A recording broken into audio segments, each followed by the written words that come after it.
இது நம்ம family. One India நேயர்கள் அனைவருக்கும் அருணோட வணக்கம். வழக்கமாக இந்த மூன் எக்ஸ்ப்ளோரேஷன் அப்படின்ற ஒரு விஷயம் வந்து கிட்டத்தட்ட 1959 ஆரம்பித்தது. அது சோவியத் யூனியனால் ஆரம்பித்தது. இப்போ வரைக்குமே வந்து பயங்கர ட்ரெண்டிங்லேயுமே வந்து முக்கியமாக ஒரு சில விஷயங்களை தவிர்த்து கண்டுபிடிக்க முடியாத ஒரு விஷயத்தை கண்டுபிடிச்சா அதுதான் பெரிய விஷயம். இப்போ வழக்கமாக ஒருத்தவங்களை செஞ்சால் அது வந்து நம்மளே செய்கிறதுல அது என்ன சுவாரஸ்யம் இருக்குது அப்படின்றதெல்லாம் தாண்டி ஒருத்தவங்க அதை பண்ணிட்டாங்க, அதோட நம்ம இன்னும் எக்ஸ்ட்ரா ஒரு பிட் பண்ணணும் அப்படின்ற ஒரு மைண்ட் செட்டில் தான் எல்லா ஸ்பேஸ் ஸ்டேஷன்ஸும், இஸ்ரோவாக இருக்கட்டும், நாசாவாக இருக்கட்டும், சீனாவோட ஸ்பேஸ் ரிசர்ச் ஆர்கனைசேஷனாக இருக்கட்டும், எல்லாருமே அப்படி தான் போய்கிட்டு இருக்கிறாங்க. ஆக்சுவலாக இப்போ சீனா வந்து எல்லாரையும் விட ஒரு படி மேலே நாங்கள் இருக்கணும் அப்படின்ற ஒரு விஷயத்தில் வந்து ரொம்ப மும்முரமாக இருக்கிறாங்க. நாட் வைஸ் டெக்னாலஜி, ஸ்பேஸ்லேயும் நம்ம அவங்களோட ஆதிக்கம் இருக்கணும் அப்படின்ற ஒரு விஷயத்துக்காக வந்து இப்போ இன்னொரு ஒரு பயங்கரமான ஒரு விஷயம் பண்ண போகிறாங்க. சவுத் போல வந்து இந்தியா அடைஞ்சிருச்சு. அது வந்து ஒரு சூப்பரான விஷயம். சந்திராயன் 3க்கு கிடைச்ச ஒரு மிகப்பெரிய ஒரு வெகுமதி, அதெல்லாமே நம்ம பார்த்துருந்தோம். பட் எல்லாத்தையுமே தாண்டி வந்து ஒரு 60% வந்து எர்த்தில் இருந்து நம்ம நிலாவை பார்க்க முடியும். கிட்டத்தட்ட மூணோட இப்போ ஒரு இவ்வளோ பெரிய ஒரு நிலா இருக்குது அப்படின்னா அதோட முன்பக்கத்தை நம்மளால் பார்க்க முடியும். ஆனால் அதோட டார்க் சைடு, இன்னொரு ஃபார் சைடு ஒன்று இருக்குது. ஸோ அதை வந்து ஒரு சிலர் தான் ரீச் பண்ணியிருக்காங்க. சோவியத் யூனியனாக இருக்கட்டும், யூஎஸ்ஏவாக இருக்கட்டும், அது போக சீனாவாக இருக்கட்டும். ஸோ அப்படி இருக்க போகும்போது அதுக்கடுத்து மறுபடியும் நாங்கள் அங்கனக்குள்ளே போய் நாங்கள் ரிசர்ச் பண்ணணும் அப்படின்ற ஒரு உத்தவேகத்தோட நம்ம ஷாங் 6 அப்படின்ற ஒரு மிசைலை வந்து ரெடி பண்ணியிருக்கிறாங்க. ஸோ அது வந்து இன்னும் கொஞ்சம் நாளாக லான்ச் ஆக போகுது அப்படின்ற மாதிரி சொல்லியிருக்காங்க. இது போக 2030 வரைக்குமே வந்து மூன் எக்ஸ்ப்ளோரேஷன் தான் எங்களோட ஒரு மைண்ட் செட். அதை தவிர நாங்கள் வேறு எதுலேயுமே ஃபோக்கஸ் பண்ணுறதா இல்லை அப்படின்ற மாதிரி அவங்க சைட்லேருந்து சொல்லியிருக்கிறாங்க. ஸோ இப்போ வந்து ஷாங் 6 ஆல்மோஸ்ட் ரெடி ஆக போகுது. ஸோ ஷாங் 7ம் ஷாங் 8மே வந்து ஷாங் 6க்கு ஒரு பக்கபலமாக ஒரு பாதுகாப்பாக இருக்கும் அப்படின்ற மாதிரி சொல்லியிருக்காங்க. அப்போது ஷாங் 6 தான் அவங்களோட ஒரு முக்கியமான ஒரு மைண்ட் செட்டாக இருக்கும்.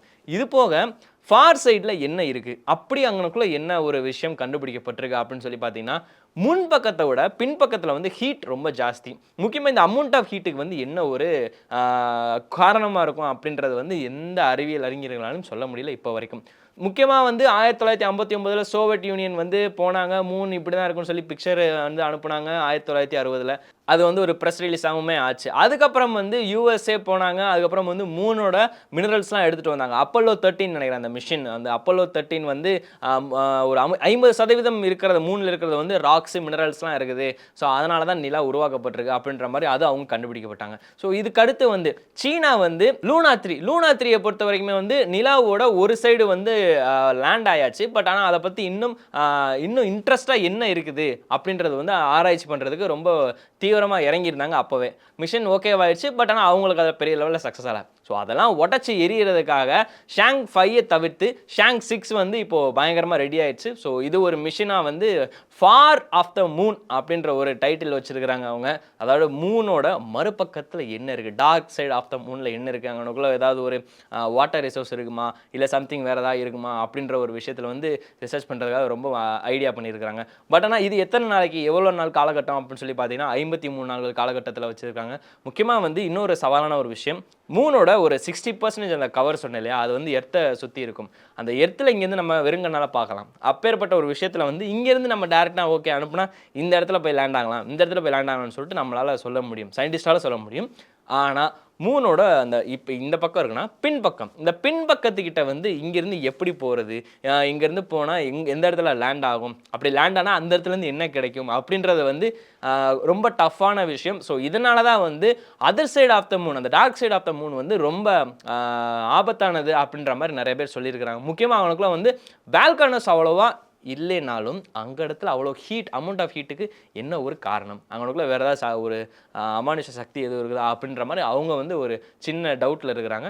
அதை வந்து முறியடிக்கிறதுக்காக சீனா இந்த மாதிரி பண்ணுறாங்க அப்படின்றது தான் அவங்களோட முக்கியமான ஒரு மிஷனாக இருக்கும். ஸோ 2030க்குள்ளே ஷாங் 7, ஷாங் 8 அப்படின்றது ஒரு 2 மிஷினுமே வந்து ஆல்மோஸ்ட் வந்து லான்ச் ஆயிரும் அப்படின்ற மாதிரி சொல்லுவாங்க. ஸோ சீனாவை பொறுத்த வரைக்கும் எதில் வேணாலும் எங்கள் ஆதிக்கம் இருக்கட்டும், நாங்கள் வந்து கண்டுபிடிக்காததை வந்து கண்டுபிடிச்சி தான் இப்போ வரைக்கும் நாங்கள் ஒரு பெரிய உச்சத்தை தொட்டிருக்கிறோம்.